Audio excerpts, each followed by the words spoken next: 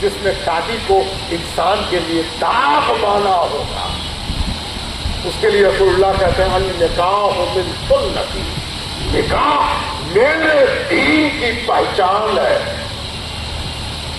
ہمارے یہاں نکاح کرنے والا نبی ہوتا ہے، آیا ہے۔ اور سنو آپ جملے پر غور کر رہے ہیں، ارے تمہارے یہاں تو کوئی فرسٹ کلاس نہیں ہو پاتا، میرے یہاں نکاح کرنے والا نبی ہے، نکاح کرنے والا ولی ہے، نکاح کرنے والا پیغمبر ہے، نکاح کرنے والا اولیاء ہے، نکاح کرنے والا ائمہ ہے نا۔ النکاح من سنتی فمن رغب عن سنتی فلیس منی۔ وقت تو ہے نہیں، صرف ایک اشارہ کر دیں کہ آپ کہیے گا کہ نکاح تو 15 منٹ کی چیز ہے، اس کی اتنی اہمیت۔ آپ کو معلوم ہے کہ اہمیت دروازے کی اس لیے ہوتی ہے کہ ٹکٹ دروازے ہی پر دکھانا پڑتا ہے۔ اگر دروازہ پار کر گئے تب سب کچھ ٹھیک ٹھاک، اور دروازے ہی پر رک گئے تب تو بڑا مشکل ہے نا۔ تو نکاح کیا ہے؟ گیٹ وے، کاہے کا گیٹ وے کہ اندر اگر گھسے تو عبادت ہی عبادت، صرف عبادت ہے اور کچھ نہیں ہے۔ آپ کہیے رہی کیا بات آپ نے کہہ دیا بھائی۔ مسلمان آدھا وقت آپس میں لڑنے میں ایک چیز میں استعمال کرتا ہے، اس کا نام ہے بدعت۔ انہوں نے کہا کہ تم بدعتی ہو، انہوں نے کہا کہ تم بدعتی، اور اس کو یہ نہیں معلوم کہ ایک مسلمان کو بدعتی کہنا خود بدعت ہے۔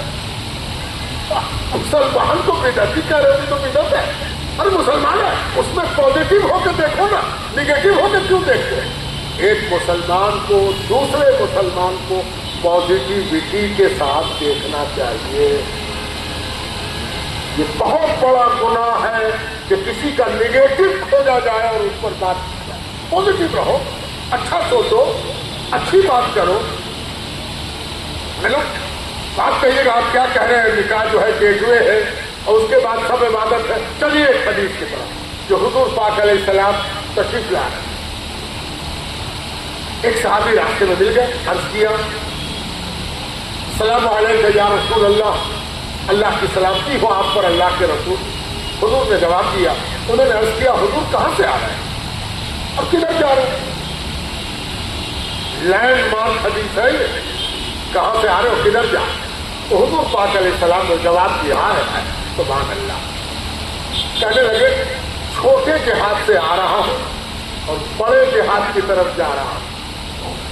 کیا ریمارکیبل فیصلہ ہے حضور پاک علیہ السلام، ہے نا۔ پوری زندگی ایک مسلمان کی اپنے نبی کو پڑھنے میں گزر جائے تو وہ زندگی یہی جنت بنا۔ کیا جملہ ہے، کہا چھوٹے جہاد سے آ رہا ہوں بڑے جہاد کی طرف جا رہا ہوں، ہے نا۔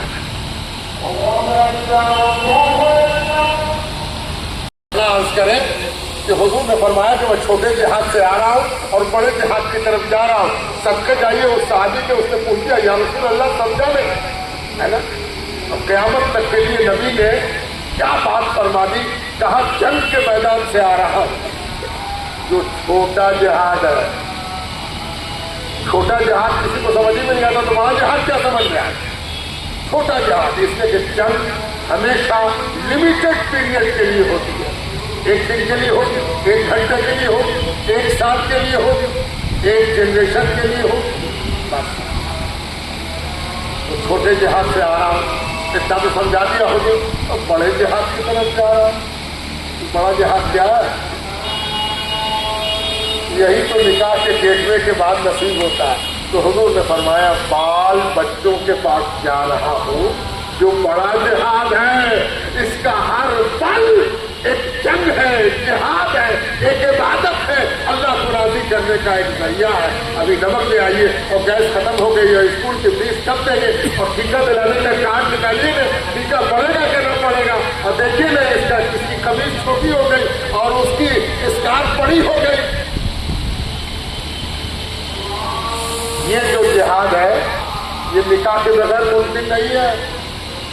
اس لیے نکاح کرنے والا جب نکاح کر کے گیٹ وے کے اندر داخل ہو گیا تو اب بیٹے کو کندھے پر اٹھائے ہوئے ہے اور بیوی کا نخرا انگلی پکڑائے ہوئے ہے اور چلا جا رہا ہے اور عبادت کیے چلا جا رہا ہے۔ یہ اسلام ہے جس نے کہا کہ ہر نخرہ بال بچوں کا حلال روزی سے پورا کرنا تیری عبادت ہے.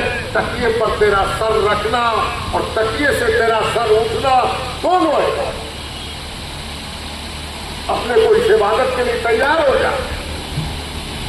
جنگل جا کے تو وہ نہیں کما سکتا جو اس سوسائٹی میں رہ کر سوسائٹی کے ایکسپیکٹیشنز کو اپنے بال بچوں کی صحیح تربیت صحیح صحت مندی کی رکھوالی کرنا جو عبادت ہے وہ اکیلے جا کے نہیں ہو سکتی. یہی اصل عبادت ہے جو نبی نے کی ہے, ولی نے کی ہے. تو اس بات کی مبارکباد کہ یہاں بھی عبادت کا ایک نیا دروازہ کھل رہا ہے. اور حضور لوگ کہتے ہیں عورت مرد کا برابر فلانا چلانا, کیا کیا دنیا میں فلسفہ ہے. قرآن نے ایک جملے میں کہا اور کہا میاں اور بیوی. بہت سوچ کے بھی وہ جملہ نہیں کہہ سکتے جو قرآن نے کہہ دیا. قرآن نے کہا میاں کا لباس ہے اس کی بیوی اور بیوی کا لباس ہے اس کا شوہر. ارے پوری دنیا کے لٹریچر میں اس جملے کا جواب نہیں ہے, بس دو ہی جملہ ہے ہی ہے. ایک جملے میں کہا میاں کا لباس اس کی بیوی ہے اور بیوی کا لباس اس کا شوہر ہے. اور جس نے اس لباس کو اختیار نہیں کیا اور جس نے اپنے لباس کی دیکھ بھال نہیں کی, آپ بتائیے تو اس میلاد میں آپ اس کو برداشت کیجیے گا.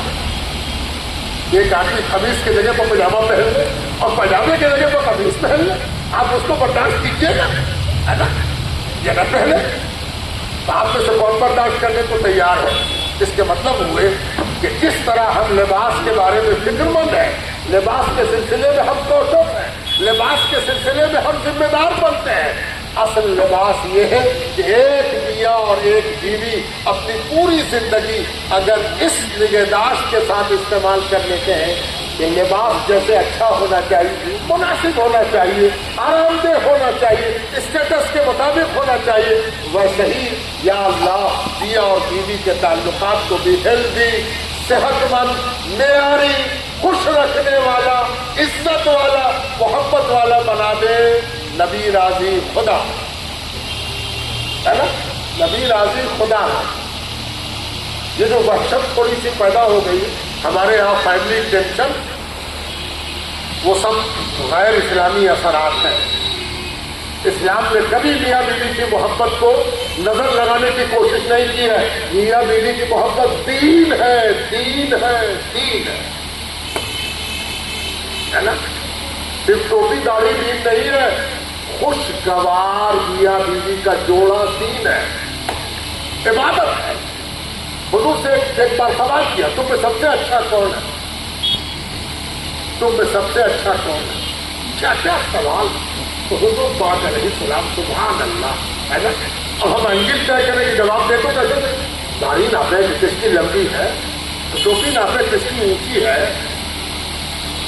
ڈگری دیکھیں کہ کس کے پاس کتنی ڈگری ہے, نماز تہجد کون کون پڑھتا ہے,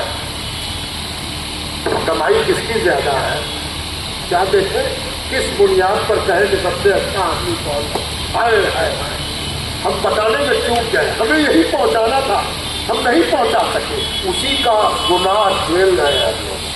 اگر ہم نے دین کو پہنچایا ہوتا تو آج ہم اس طرح مجرم نہیں ہوتے. ہم نے دین پہنچایا ہی نہیں, ہم تو مائک میں چیختے چلاتے رہ گئے. پتہ چلا کہ یہ وہابی کے خلاف بول رہے تھے, وہابی اس کے خلاف بول رہا, تو غیر جو تھا وہ کہیں کہ چھوڑ کے لڑے کہ یہ دونوں کو جب لڑتا رہے گا کاہے کو اس کی بات سنیں. ہم کو سنانا یہ تھا کہ نبی آئے تھے کاہے کو, اور ہم کاہے کو مسلمان ہو گئے. پتہ تو نہیں تھا تو سنانا, وہ ہم نہیں سنا سکتے. اور نتیجہ یہ ہوا کہ ہم اپنے دین کو اپنے ہی لیے خطرہ بنا لیا, اس لیے کہ جو چیز بانٹنے کے لیے آئی ہو وہ بانٹی نہ جائے تو وہ تکلیف کا باعث بن جاتی ہے. دین بانٹنے والی چیز, دین کو پہنچانا تھا, دین کو دینا تھا, دین کو حوالے کرنا تھا. کہ لو ایک صاحب ہم سے پوچھنے لگے, ہم لوگ ذرا سوال سے زیادہ گزرتے ہیں کیونکہ ٹیچر ہے تو ٹیچر ہمیشہ کوشچن کے جنگل میں پایا جاتا ہے.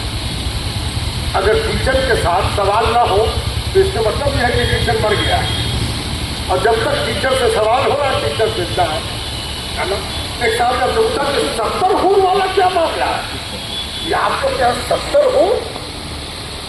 اب مسکرا رہا کہ اب دیکھیں ان کا جواب کہ 70 ہور. تو ہم نے کہا کہ بھائی 70 ہور کا جو معاملہ ہے آپ سب کچھ سمجھنا چاہتے ہیں یا مذاق اڑا رہے ہیں؟ نہیں نہیں سمجھا دیجیے، بہت اچھی بات ہے. ہم نے کہا تو بہت آسان بات ہے، آپ نہیں سمجھ سکتے. نہیں ہم نہیں سمجھتے. ہم نے کہا اصل میں ہر مسلمان کو یہ ذمہ داری ہے کہ وہ اکیلے جنت میں نہ جائے، کم سے کم 70 آدمی کو جنت میں لے کے جائے. تو جس کو جنت میں لے جائے گا نا، سب کی عزت پور ہوگی. تو لے جانے والے کو 70 ہور ملے گی تاکہ 70 کے نتیجے میں تمہارے ساتھ آئے ان کو بھی دے دیں. تو ہم آپ کو کتنے آئیے نا میرے ساتھ چلیے نا، ایک ہور تو آپ کی بھی ہے.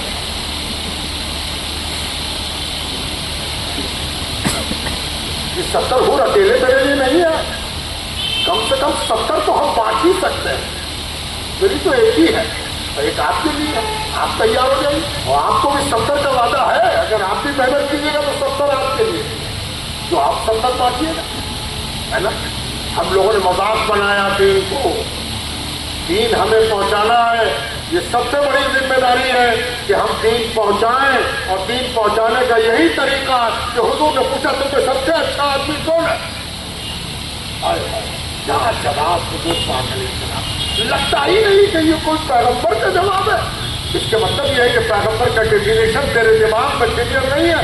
دیکھ پیغمبر کیا کہتے ہیں. پیغمبر نے کہا تم میں سب سے اچھا آدمی وہ ہے جس کا اپنی بیوی سے رشتہ اچھا.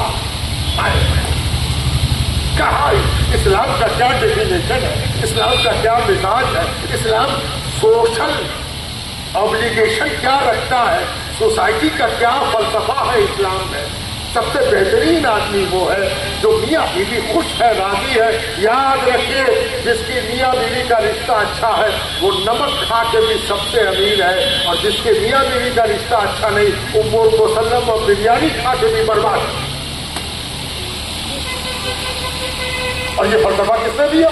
محمد رسول اللہ صلی اللہ علیہ وآلہ وسلم.